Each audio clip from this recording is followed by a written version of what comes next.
mengikuti hasil screening rapid test virus corona. Informasi ini ditujukan khususnya bagi tenaga kesehatan.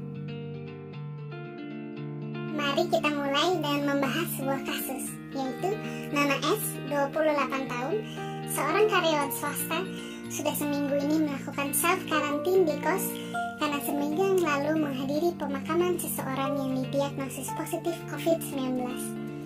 Petugas puskesmas mengunjungi Nona S di kosnya. Saat ini Nona S mengeluhkan batuk kering sejak 2 hari yang lalu. Namun, saat diperiksa dengan rapid test didapatkan hasil negatif. Nona S merasa lega dengan hasil ini dan segera pulang ke rumah orang tuanya karena merasa percaya diri bahwa dirinya tidak akan menularkan virus corona. Apakah yang dilakukan Nona S sudah tepat? Sebelum membahas kasus Nona S, sebenarnya apakah rapid test yang dilakukan pemerintah?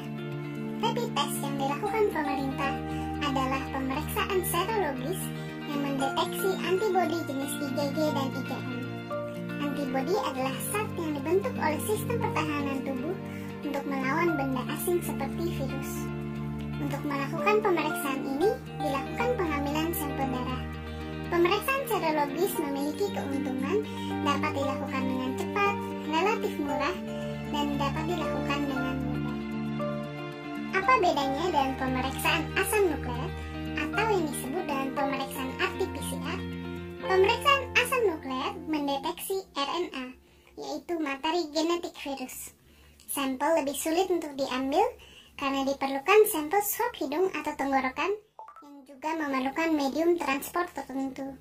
Pemeriksaan ini membutuhkan waktu yang lebih lama dan biaya yang lebih besar. Selain itu, tidak semua laboratorium memiliki fasilitas untuk melakukan pemeriksaan ini.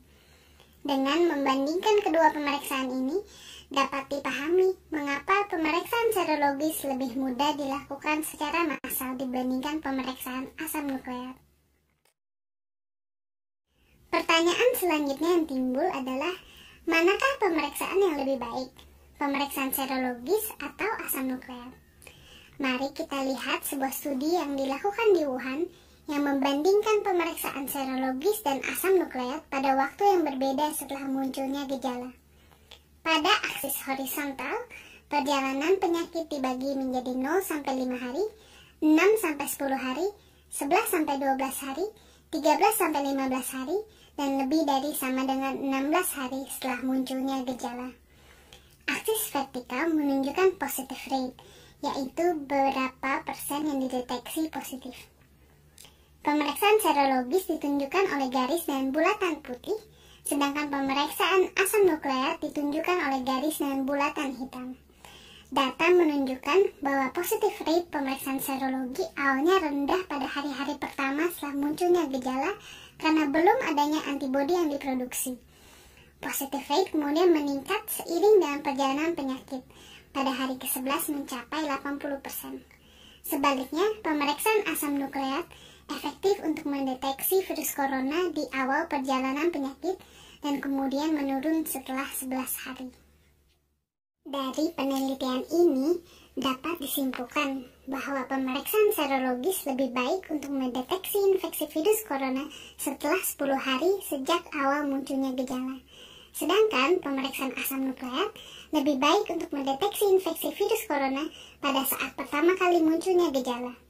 Positive rate dari pemeriksaan serologis dan asam nukleat yang tumpang tindih membuat kedua pemeriksaan tersebut saling melengkapi dan memberikan informasi lebih banyak jika keduanya dapat dilakukan.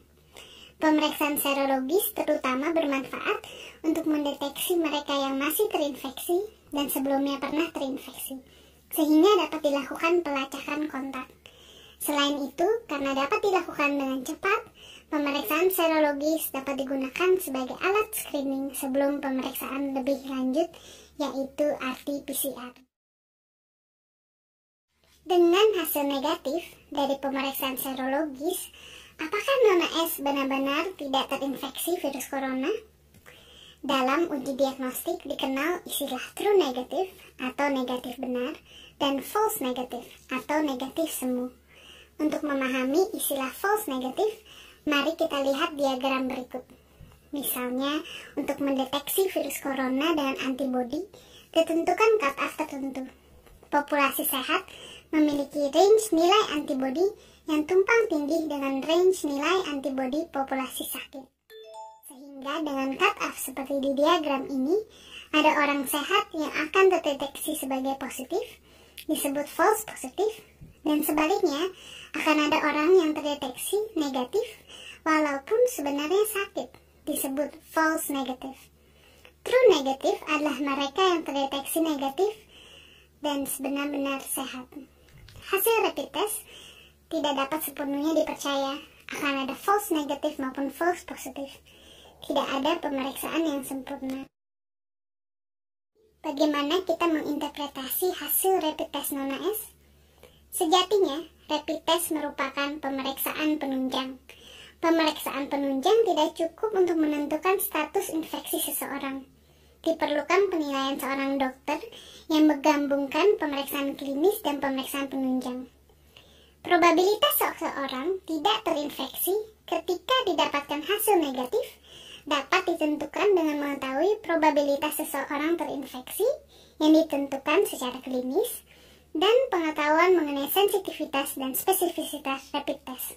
Namun, saat ini belum diketahui dengan jelas seberapa reliable rapid test ini. Jika hasil negatif, pemeriksaan ulang dan hasil yang negatif kembali akan menurunkan probabilitas seseorang terinfeksi. Pada kasus ini, sulit untuk mengetahui apakah Nona S benar-benar negatif, mengingat baru 2 hari sejak adanya gejala, sehingga kemungkinan belum cukup antibodi yang dihasilkan oleh sistem imun tubuh. Jadi, apa yang sebaiknya dilakukan oleh Nona S?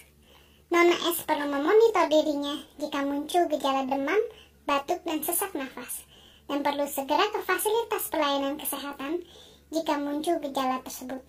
Tentunya dengan menggunakan masker dan meminimalisir paparan dengan orang lain. Walaupun hasil rapid test negatif, Nona S sebaiknya tetap mengisolasi diri selama 14 hari untuk memastikan dirinya tidak terkena COVID-19, karena Nona S masih dalam masa inkubasi virus, yaitu bisa saja Nona S belum menunjukkan gejala. Bisa juga bahwa hasil rapid test merupakan false negative. Selain mengisolasi diri, Nona S sebaiknya tetap menjaga kesehatan dan makan makanan bergizi, beristirahat cukup, melakukan aktivitas fisik, dan menjaga kebersihan diri. Physical distancing adalah kunci untuk menghentikan penyebaran virus corona dan melindungi keluarga. Nona S sebaiknya menghindari sosial kontak secara langsung, apalagi bertemu dengan orang tuanya yang memiliki risiko kematian lebih tinggi jika terkena virus corona karena usia lanjut.